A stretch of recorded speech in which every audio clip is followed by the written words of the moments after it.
anyway, that cul-de-sac, it's not called a cul-de-sac, it's not a cul-de-sac, it's a dead end. That's got to be redone. But see down there, the nice thing is all the citizens put their garbage cans together. They've been down there a long time. So the garbage truck just goes in and out.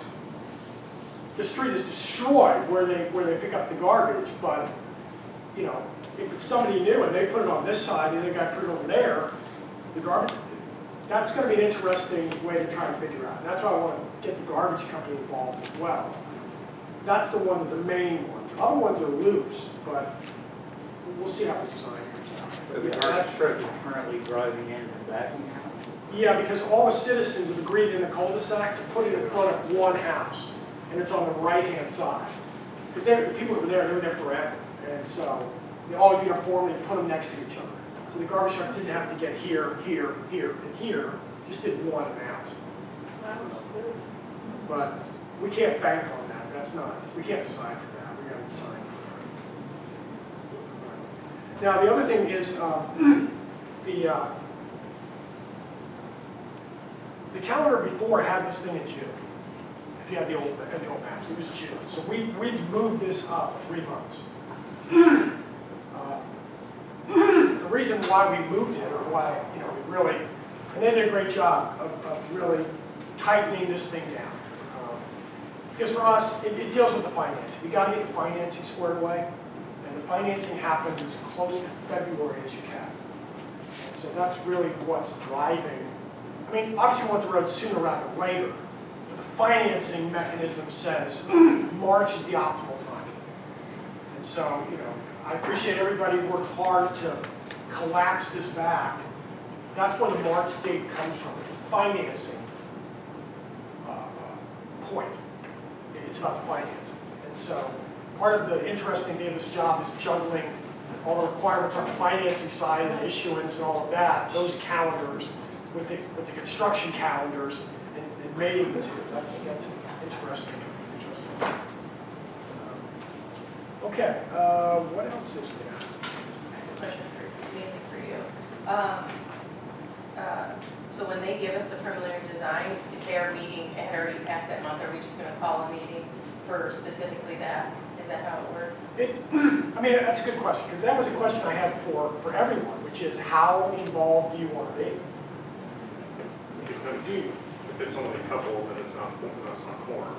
Just get together and meet. I mean, it's If easy. somebody wants to do it, then we have to call a meeting. I mean, it's easy to call basically like a workshop. You say, okay, look, we have preliminary plans, we throw them on the table. I think we did that before with the other one. We just kind of laid them out on the table, and then everybody could look at them. But I don't want to call a meeting if you just go, okay, just do it. But if you really want to participate, then I don't have a problem with getting more input, the better, as far as I'm concerned. Because I can't see everything. I mean, I'm going to miss something. I miss stuff over here. In hindsight, it's unfortunate. I would say let's shoot for a workshop, but let's not just like make it, let's just do it during business hours and those that can carve out time to do it. And the other thing that we've done, I think what we did before also is we left the plans on the table. Forever? Yeah, anybody come in and look at them. The plans were on the table, and so you can come in and anybody come in and look at them and see the layouts. Or not that anybody did, but it was a nice touch. All right. So Brittany, the task. Did you have the task up there? Okay, let's do the task. So can you walk us through the tasking a little bit?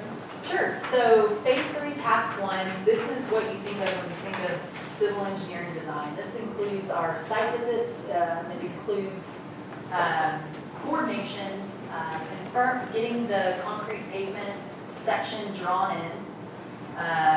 Drainage is going to be a big consideration on this project. That's something that we're going to focus on and make sure that it's improved. There's a lot of unique drainage problems to solve on this project. So there's going to be some significant drainage design that goes on.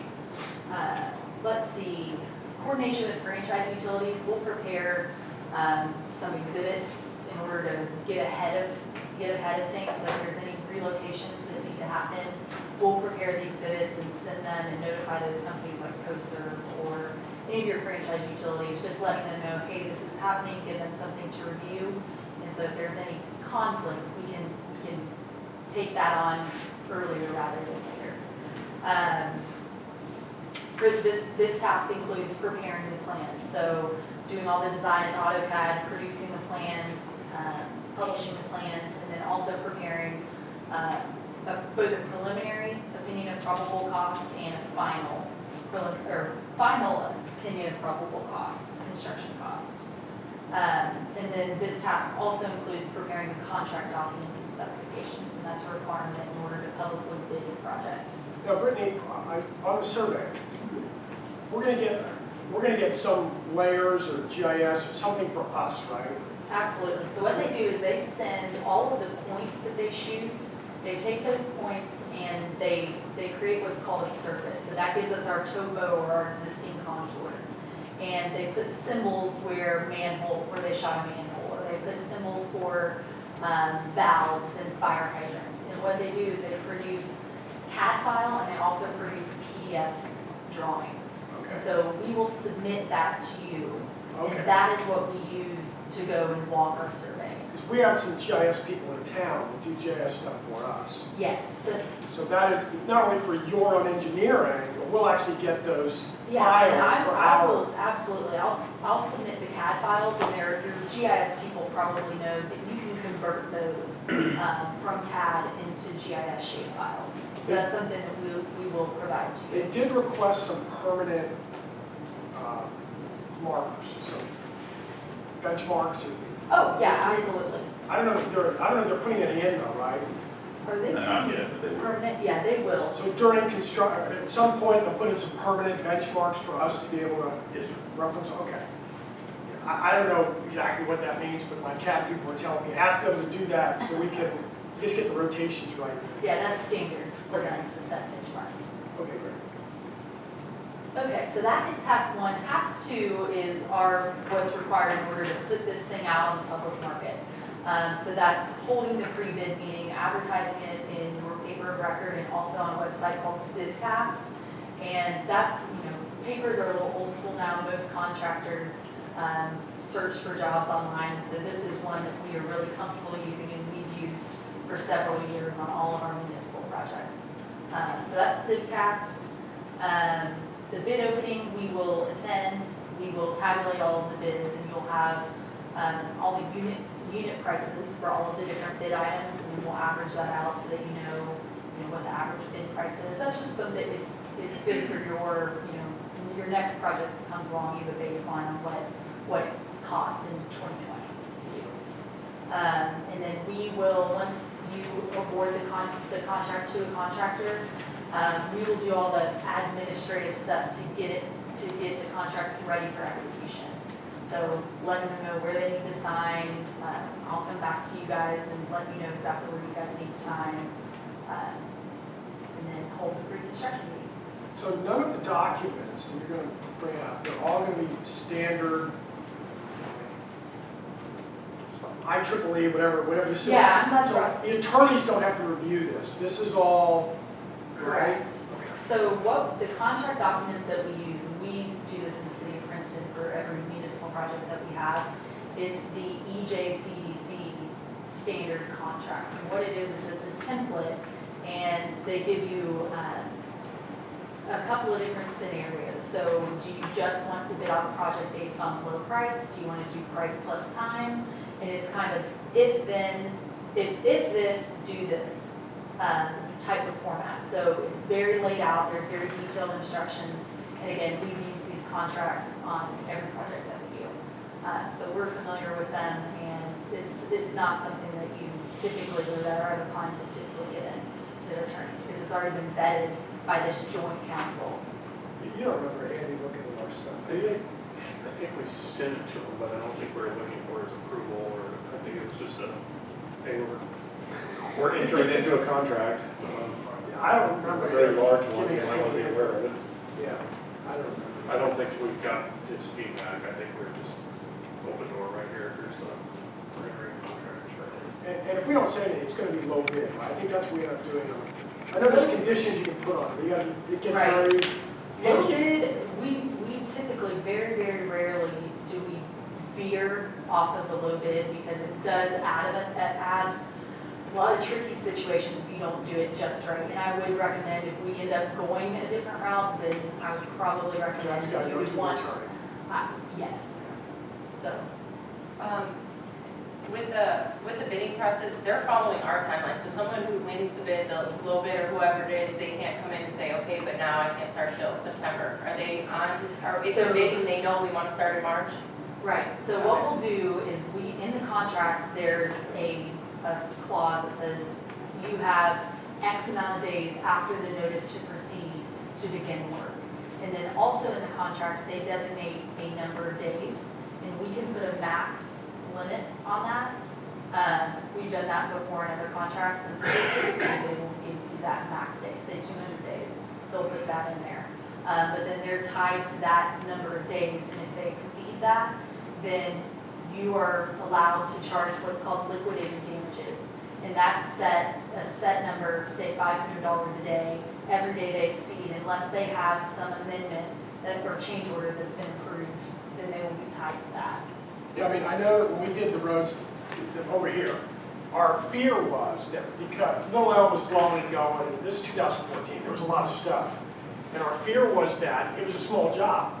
Right. It was only $1.6 million, you know, that was a small job. And our fear was someone would win it and then have a more lucrative, they'd be on 380 or something, and we'd get the short end of the stick, and they would move at a very slow pace. And then we wouldn't know what to do. We got road. They're still working, but they're just real slow. So we had a deadline, and it was, I don't know, it was 500, some, It was substantially completion. yeah, yes, and It it was, was there was rare. so many days. But they did, they were out here working on it, but you had to include rain days, they didn't count and everything. So they actually were late, but not appreciably late, but there was a reason. Right. But they were out here working all the time. So that was our fear, was literally, you know, something bigger and more profitable comes along, of course you're gonna, you know, throw us under the bus. But this seems to be a significantly bigger, and that fear is probably, This is a good sized project, and you're exactly right. There's milestones at substantial completion and final completion. Final completion is their cleanup and all their pay records and all that. You didn't sweep over here. Yeah, so I don't anticipate that being a problem, but you do have some things in the contract that do protect you from that. And these contractors are aware of that. and One thing, sorry, to your point, the Kimberly point was to make how long the project, but in the bid, contractor will come back and say, we can do it for this length.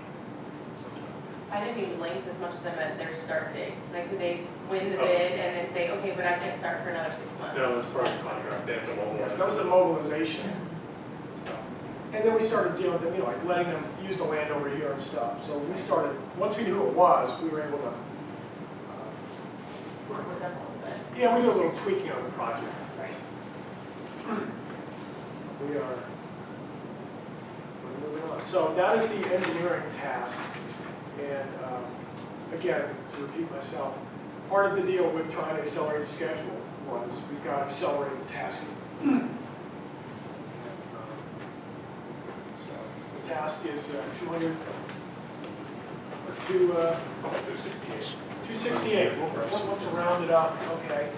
So it's 268, and of course, this is not going to be paid. This is paid out over as it's going. So this will be next budget, but this money will come back out of the funds for the road. It's actually not. It's part of the road. That's a good point, where we're at fiscal year, the first payment will be. It's next. It has nothing to do with this fiscal year. It has everything to do with next fiscal year, and then it's part of the financing of the road. So we're not committing this kind of money in the next month or two. This is part. This will be doing partially as it goes out over the course of the next 7 months. Is this timeline on our website? We just did it Not this a week. week ago. So, not yet. Moved up 3 months. Yeah, we moved up 3 months. I mean, that was a major. You guys did good, moving up that far. Actually, You did technically, that? it is. It's in the packet. This is Yes. all in the packet. Yeah, The yeah. packet is online, but it's not Back It's so. not staring at you on the homepage. Yeah. And they swore. They swore that they absolutely guaranteed that they would hit these dates too. They would do it. Absolutely. Right, Joe? Absolutely. You got it. I'm sure- Guaranteed. I'm sure you repeated yourself many times while you're. So, any other discussion, questions for? Okay. We good? I motion to approve the, You're gonna authorize me to execute the, authorize the mayor to execute the contract. with Lakewood for the, phase three. task 3? Yeah, this is phase Phase All second. Okay, Matt's got the second. All those in favor? All right, thank you, everybody. Thank you, Brittany. Thank you all very much for your Would support. you like to sign? We get started in the morning. That's how you accelerate. We'll scan it and send it back to you. I don't think that's what I had in mind. Time's a wasted. I'm not sure we've ever had this. So, apparently, yeah, I don't see this person on the assistant. Well, you- It wasn't bad when you are. No, no. Yeah. Thanks, sir. Oh, yeah, I Thank you. never really looked at it. We'll scan it and get it to you. It's a man on his way to Kansas tomorrow. I'm on my way to Kansas right now. Okay. Thank you all. Thanks, Joe. Thanks for coming out. You Thank bet. you, guys. All right. So you get a gold couple? I'll just sign a piece of paper. Isn't it great? Okay.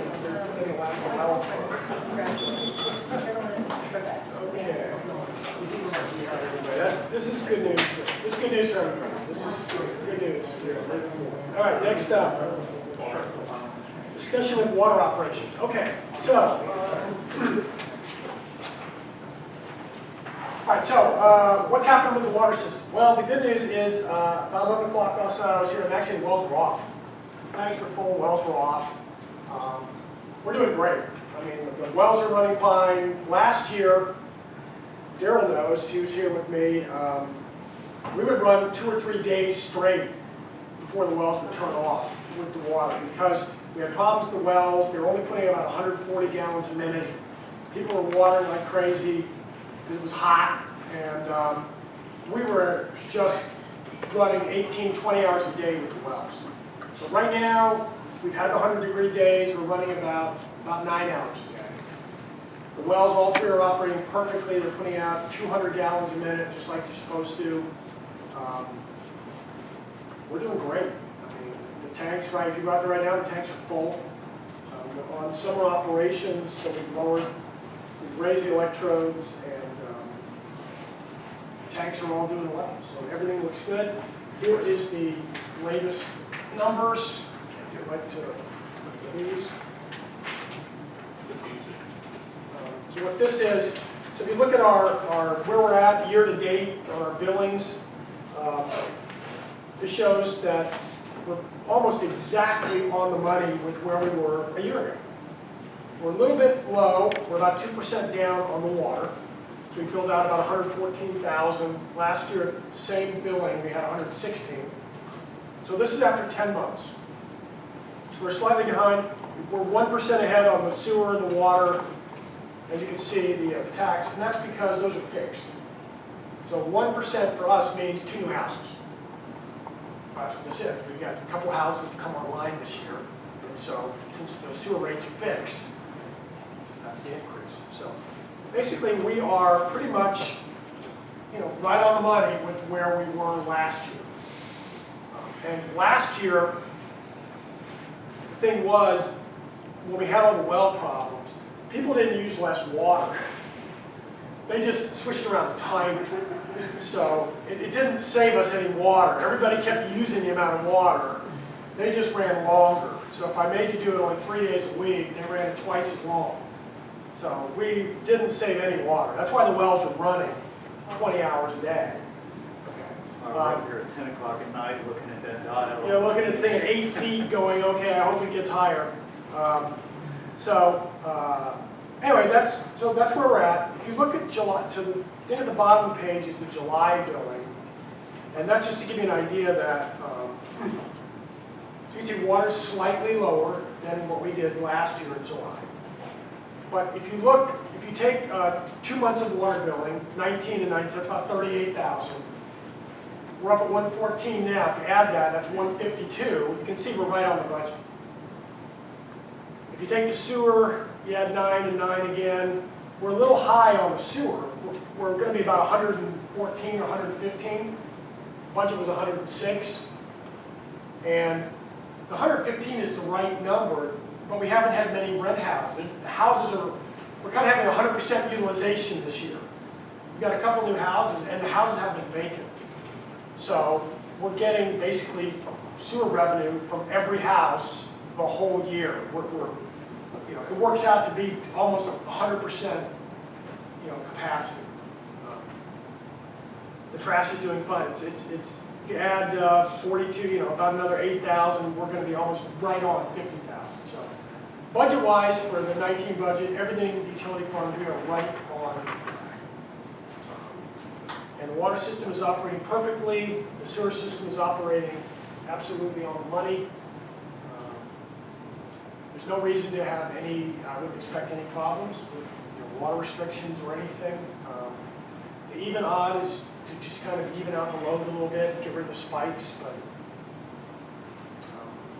it's great when the system works. So it is doing very, very well. And obviously lowering the well helped. When we lowered one of the wells, the big well, we dropped it down, and it's performing perfectly. It's very close to 100 gallons a minute. It's historical. You know, last year was putting out like 40. So, you know, that's where the big gains come from, was the one that we lowered. Okay. Any questions about the system? No. They're really happy? Now you learned how to throw valves and everything, now we're not doing it anymore. I know, it was. Okay. All right, so that's the water. Okay, next up is discussion of zoning ordinance. All right, so let me make this easy on everybody. Okay, so this is an ordinance, I'm sure everybody read it, that basically just says whatever we have to do in our ordinance is now in there, and what's not supposed to be there is void. So it's a catch-all ordinance. Is all of Andy's cities doing this? So basically, all of the cities that he has, about 25 to 30 of them, this is kind of the uniform, how we're going to patch this kind of thing. We are not going to vote on this. This is discussion only. Andy will be here at our next meeting. In terms of here, the next one, and which will be next week. And at that meeting, we'll be able to ask them questions, and that's when we'll act on it. So, you know, I can't answer to you why we're doing all these things we're doing. Yeah, just read like, it's good to know he's doing it for all the cities because there's a lot of stuff in there. It's not Yeah, I don't even know. You know, it's a catch-all, right? We don't have a historic district, so I assume that doesn't apply. Exactly. I started to strike some of this stuff, and I said, "What am I doing? Just leave it the way Andy wrote it." And then, you know, what it does mean is down the road, we're going to have to go in and change all these ordinances. You know, the big ordinances. We've got to bring them back and make changes again. So yeah, at that point, we'll make this one go away. You know, exactly right. So. It's the same with the subdivision ordinance. It's the same thing. I forget what. My recollection is in the subdivision ordinance, they changed a lot of the dates and stuff. Like you have this many days and that many days, and preliminary plats and temporary plats, and it's a lot of timing kind of crap. They shortened it. We used to have 45 days, now you have 30 days. So you basically have one meeting cycle. Exactly. Or So less, depending on how they break it. I don't think there's anything really substantive in the main nuts. They just changed some of the timeline. And again, Andy's office will be here on Thursday. I'm sure he's going to have talking points to say this is. He was in Austin yesterday going. They're having big meetings on this. Okay. So again, those are the two there. And if you have questions, Andy will be here. All right. Number 8, discussion of the nuisance ordinance. Okay, so now we get to that. So on the nuisance ordinance, all right, so historically, the nuisance ordinance has been an interesting ordinance. The city used it many, many years ago. We had one mayor who went a little nuts, where basically anything that they didn't like, they just said you can't do it. So it was wildly unenforceable. But over the years, Clint, jump in at any time. We would periodically clean stuff out of this thing because the ordinance used to say anything deemed unsightly is a violation of the law. Done. There was one, I think there was, What the hell does that mean? wasn't there one that litter was found with your name on it, you litter? Yeah, something. There were a lot of really weird things in there where the attorneys just would look at it and go, "You gotta be kidding me." So I think your Lamborghini that Murdad's got is unsightly because I don't have one. So I'm going to give him a citation. It didn't make any sense. So we periodically we've gone through it and removed stuff, and you don't need to know the history of this ordinance. And so we're kind of at the final death knells of the nuisance ordinance. But one of the things that's in it was, let's see, is it in here? The nuisance ordinance is in here, right? Yeah, okay. I think There it is. Okay, so what I did is I put changes, my changes were in here in red.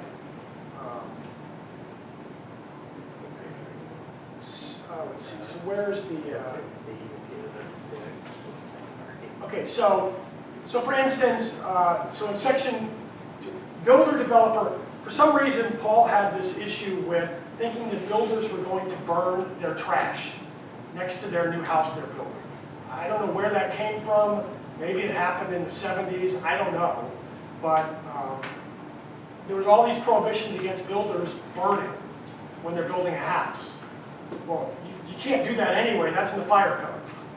So there's no reason for that to be in our nuisance ordinance. So that's all getting struck. It's already superseded. So in the fire code, chapter 33, it talks about burning during construction.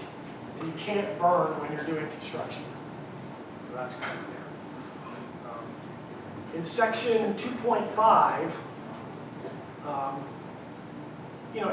the outdoor storage of bicycles and lawnmowers, and I don't even know what that meant, the outdoor storage. So you can't store your bicycle outside. Well, I don't even know, you can't have a bicycle, you can't have a lawnmower, or you can't have a motorcycle outside. I mean, I didn't know what they were getting at here, but the basic idea with this was, a long time ago, we would have people that would store like car parts, transmissions, parts of junked cars. They'd store that on their driveways. It would be all this debris, or they'd put it in their yard. You'd see parts of cars, remnants of cars in their yard. That was a long time ago, and that was, over here, we had these issues. We had one guy that had hot tubs. He sold hot tubs. He had like 20 hot tubs in his side yard, backyard. The whole yard was filled with hot tubs, jacuzzis, whatever you want to call them. But those days have pretty much gone. We really don't have those issues anymore. I always struggled with the thing that said you couldn't have building materials. I don't know what a building is. That is that lawn timbers? Is that mulch? I don't know what building materials are. I mean, most people aren't going to go out and buy a bunch of 2x4s. I don't know, and sit them on the driveway. You're going to use. I don't know. But this outdoor storage of stuff was kind of, that era has passed, I think. If it's something that's a hazard, that's already in there. Anything hazardous, or 55-gallon drums and all that, that's already covered under some other stuff. So really, the only thing I see would be, we had somebody recently, right, Linda, where they had an appliance in their yard, stored in the backyard, was a discarded appliance. Well, I could argue, legitimately, that's not only a problem, but that's a safety problem. You don't want a little kid crawling in a dryer or, a refrigerator. Appliances can be dangerous. We all know about tragedies when little kids get. So I don't like outdoor storage of appliances. That's, to me, is a. I don't. agree. Yeah, it's good for. But common sense kind of dictates some of this stuff. I just don't, you know, I can't in my wildest dreams think I'm just going to round around and say, you know, you got a motorcycle in the driveway, that's, you know, that's citation. Okay, so that's kind of what 25A is. Again, this is a discussion only item, it's not for a vote. The exterior trim, gutters, downspouts, making your home, but this is hilarious. You have to maintain your property in a manner to provide a pleasing appearance to the surrounding neighbors. So you have to have a pleasing appearance to your neighbors, or we can write you a citation. I like that. So the neighbors need to vote on that. I'm all for it. Don't know what that means. But as the one in charge of code enforcement, I really don't want to go. That's property. And exactly right. Clint's been working on the property maintenance. So downspouts, a hole in your roof, that's not a nuisance. That's a property maintenance issue. Broken windows, that's a different code. It doesn't belong here. That's not a nuisance. If you don't paint your gutters, it's not a public nuisance. It's a property maintenance issue. So that's what that one is there. That's just a wording thing. Okay, let's see. I think the only other thing I might have changed was, so what we have done in the past was for a lot of our code enforcement, the person that's in charge of the enforcement is the mayor. The reason why it's typically been done that way in the past is so you have one person. So you don't want to have it where Linda gets a citation from Daryl because she's doing something and then I don't give Gary a citation. You got to have one person. That way you're consistent. So for consistency, it's got to be one person. Now, you can always designate, like that's what we have in the building codes and the other areas of enforcement. The mayor is the one in charge of the enforcement, or his designee, or always the mayor pro tem can always do anything the mayor can do. So it's for consistency, because I don't want to deal with the fallout when literally you got 4 different people or many people potentially going through town writing letters to citizens. Citizens don't like getting letters from the city. I don't blame them. I didn't like it when I got mine many, many years ago. That's why I'm sitting here. Okay. So that was one of the changes that I put up there, was to get rid of this. We've always had the mayor do code That's enforcement. just being consistent with how all of us will be in the